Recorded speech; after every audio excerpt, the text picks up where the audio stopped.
yesterday, late in the show, I'd gotten word that Jacksonville was going to make a move. I didn't know what the move was going to be, and I thought if they're trading up, who are they trading up for? Or if somebody is going to trade with them and they fall down a little bit in the draft, what's going to happen with Jacksonville? I thought the draft would start with Jacksonville. I guess you can say that the draft did start with Jacksonville because they went up and got the number 2 pick from the Cleveland Browns, and they took Travis Hunter. Apparently, they didn't have much contact with Travis Hunter prior to the draft, and I think he was surprised. But I give Jacksonville credit because you do have a quarterback, and now you've got a curiosity there, a two-way player. You're Shohei Ohtani of sorts. I'm still confused here because we had Daniel Jeremiah, who worked the draft for NFL Network, and he joined us yesterday, and he said it was 100%. 100%. The Browns were taking Travis Hunter. And I'm thinking, okay, if they take Travis Hunter, and late in the show I told you that I didn't think Shedeur Sanders was going in the first round. I had heard from somebody who said that they didn't think that a scout said they didn't think that he was going in the first round. Now, what I thought was, if he doesn't go in the first round, Cleveland has the first pick today. So you could take Shedeur Sanders today. You could have taken Travis Hunter yesterday, and then you reunite them. To me, that gives Cleveland some gravitas, something, oomph. You care. I mean, Joe Flacco's my age, and he's quarterbacking the Cleveland Browns. Actually, he's a year younger than me. Got it. But you got Myles Garrett. I mean, what else do you have here? You could have had an identity overnight with Travis Hunter and then Shedeur Sanders. And I think Cleveland's probably taking Shedeur Sanders with that first pick in the second round. So there were a lot of things yesterday. And I'm watching the draft, and you would never get the feeling that Cam Ward was the number 1 overall pick. Because while he's being selected, the mothership and NFL Network went all in on the trade at number 2. So Cam Ward he might be one of those 5-10 years from now. We'll be like, Travis Hunter, did he go number 1? No, he went number 2. Who went number 1? Cam Ward. That's right, Cam Ward. Because it felt like I guess the best player, most notable player was Travis Hunter. The second most notable player was Shedeur Sanders. Those were the 2 guys who were talked about the most. Shedeur, for not being drafted, got a lot of airtime. And he talked about not being selected in the first round. We all didn't expect this, of course, but I feel like with God, anything possible, everything possible. I don't feel like this happened, for no reason. All this is, of course, fuel to the fire. And under no circumstance, we all know this shouldn't have happened. But we understand we're on the bigger and better things. Tomorrow's the day. We're going to be happy regardless. Legendary. All right. Did you see his draft room? He's got legendary, all over. It's as if that's his wallpaper. It says legendary all over his room. All over, everywhere. They got legendary wallpaper there. He got humbled yesterday. He did. And if you'll go back to when we had Dion on, when we were at the Super Bowl, it was like, are you telling teams to not draft your son? And, I mean, there was a whole big deal about he's not going to go play for those teams. And is he going to pull an Eli Manning? But he got humbled, although DraftKings just gave me the odds here. And the team that has the best odds to draft Shedeur Sanders is the Cleveland Browns. Now, the Raiders are second, and then you have the Saints. Steelers, a distant fourth, tied with the Jets and the Rams there. Yes, Todd? To what extent was that arrogant, brash rumor thing, you think, a factor in him not getting picked in the first round versus that these teams just didn't want him in round 1? What do you think? I think it did have a little bit of a factor. I think there were a few teams that were considering him, and that might have been the deciding factor if they thought he had some kind of arrogance to him, that he might not be good in the locker room. Then just, let's move on to somebody else. I don't know. I haven't heard anything. I know that, we've had these anonymous GMs or, scouts who have said that about him. I was just told he didn't have a first-round grade. Late yesterday in the show, Scout said, I don't have a first-round grade.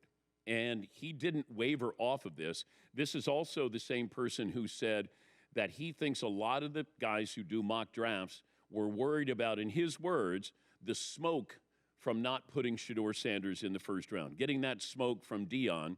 And I think that maybe people put him in there because, well, it's going to drive traffic to your mock draft. If you don't have Shedeur in the first round, you know, we're in the entertainment business. Now, whether that's true or not, this is from a scout saying that he thinks a lot of the guys who do mock drafts put him in there just out of respect for Deion Sanders. Now, I've said this before on the show. I had him third on my Heisman ballot. I had Ashton Genty, I had Travis Hunter, and then I had Shedeur. I thought that much of him. The one thing that kept coming back that I kept hearing was when you play in the NFL, you process so much quicker, and that's going to be a challenge for him and Cam Ward and Jackson Dart, whoever it is. You know, a lot of these guys play in a system that is really catered to making a lot of plays, completing a lot of passes. Shedeur was taking a lot of punishment, but, you know, my friend who's a scout said he holds on to the ball too long. Caleb Williams held on to the ball too long, and you saw what happened to him in his rookie year. Can Shedeur play in the NFL? I believe that. Do I think he's a star? I don't. But I had great respect for what he did at Colorado. And if I'm Cleveland and I've got Joe Flacco as my quarterback and Deshaun Watson somewhere in the building, I probably would have gone all in on Travis Hunter. I've got something unique. I've got something that somebody will tune in to watch. We're relevant. You're not now. You know, it's, hey, let's tune in to watch Myles Garrett. Okay. You start with the quarterback or a skill position guy, and if I've got Travis Hunter and I take Shedeur Sanders, I'll roll the dice on Shedeur as a second-day draft pick. Yes, Eaton. Shedeur has that thing where he's a star, but maybe not a star player at that level, right? He gets the attention. He's got a certain amount of charisma and all of those things that you want, a little flash for a superstar. Just the question is, will he be a star player, right? Well, how many times do we say this? Like, somebody's famous, but we don't know what they're famous for. Yeah, you're famous for being famous. Yeah. Like Anna Kournikova, the tennis player. Good poll. Yeah, like she was famous, but she wasn't a great tennis player. So Shedeur is the Anna Kournikova. No. I don't. No, I don't want to do that. That's what it sounds like. It does. That's what it sounds like. I'm going to retract that. I don't want it taken out of context. Yes, Paul. Do you think what happened yesterday is that the Browns were all set and then someone got drunk and overpaid? Well, I don't know if they actually got drunk, but they gave up the 5th pick, the 36th pick, Jacksonville. They gave up the 136th pick and a first rounder next year, which should be in the top 15. That's a lot. If you're doing that, it feels like you're doing that because you're getting somebody who puts you over the top. I thought Jacksonville was going to win their division last year. I don't know if they have a star quarterback. I don't know if they have a franchise quarterback. He gets paid to be a franchise quarterback, but and plus, how am I using Travis Hunter? Can I use him the entire game? Is it going to be more offense than defense? And this is what Daniel Jeremiah said, that you had Travis Hunter who was going to major in offense and minor in defense. And it felt like, by all accounts, he could walk in day one and be a Pro Bowl cornerback and maybe not the same as a wide receiver. Seton, what's the poll question for the first hour of the program? Well, we might as well start with that story right there. Long term, who made the better move, Jaguars or Browns? Okay. All right. What else do you have? Well, I don't know if this one is fair, so I guess I might as well ask it on air. Shedeur Sanders fell because ability or attitude? I'm going to say ability. I could also throw in another option there that says his dad, but I don't know. Wow. All of these feel really unfair. Probably not getting Dion on today, are we? Probably not. Did you reach out, Todd, to Dion? I have. Okay. Yeah. Probably not getting him on today.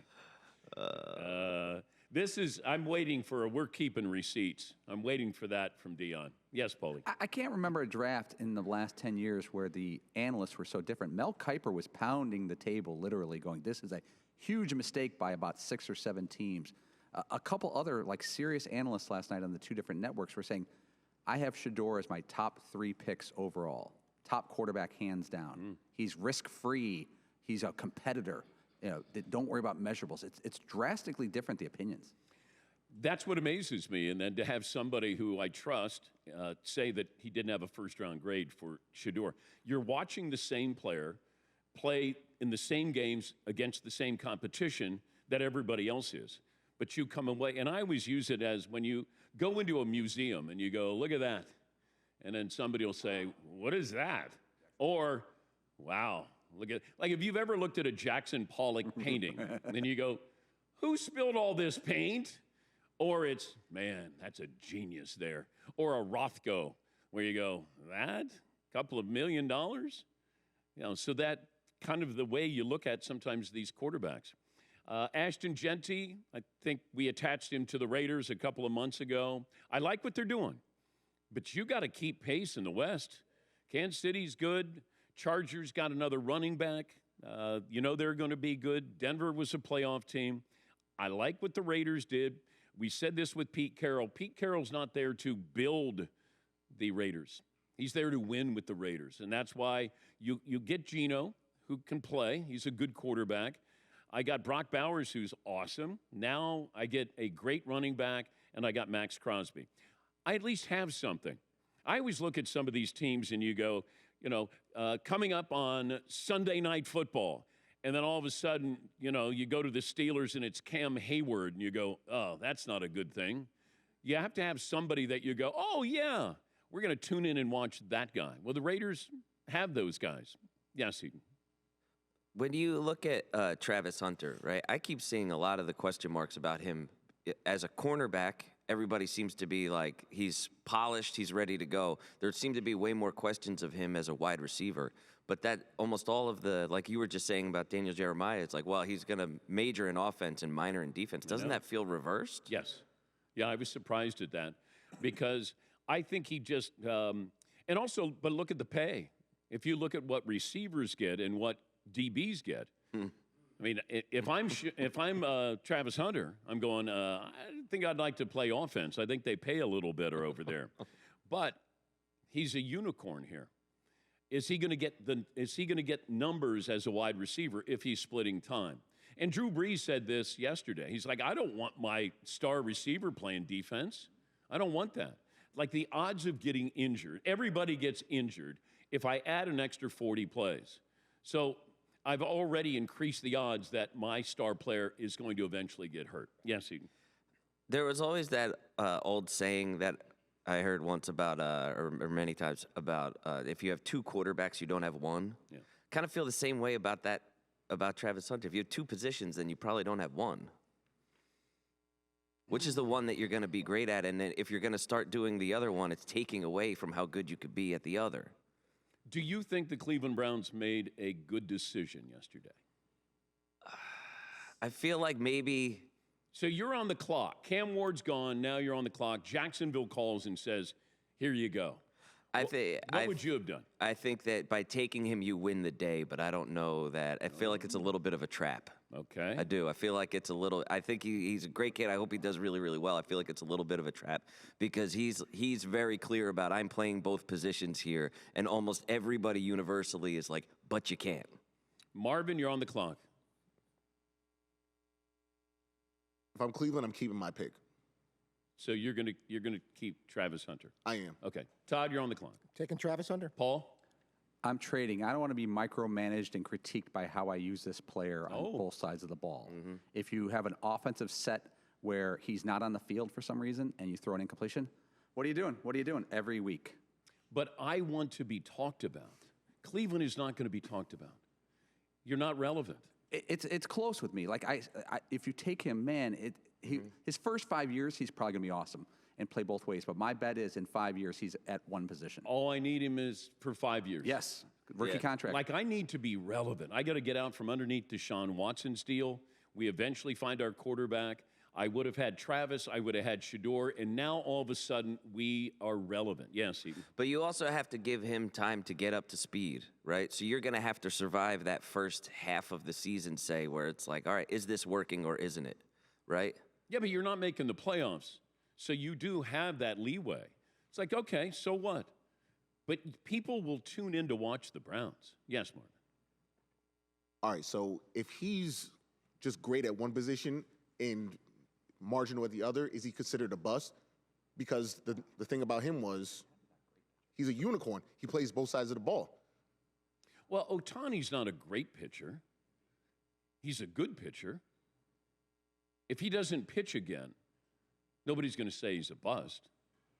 Yeah, Paul. I think the comp to Ohtani is exact. It's not even like forced. When Ohtani decided to come to America and play MLB, he told teams, I'm playing both ways. A number of teams passed on him. They passed. And one of the teams that said, we'll embrace it because the Angels needed relevancy and needed star power. And they said, yes. Did they keep him? No. But they're one of the few teams that said, you can play both ways for us. Yes, Eden. Baseball is also one of those games that you can go innings without having to do anything. You know, you might not see a single ball at right field, and you might not bat for this inning, next inning, and whatever. And so you actually do nothing. Playing both ways in baseball or doing both positions is way easier than in the NFL. All right.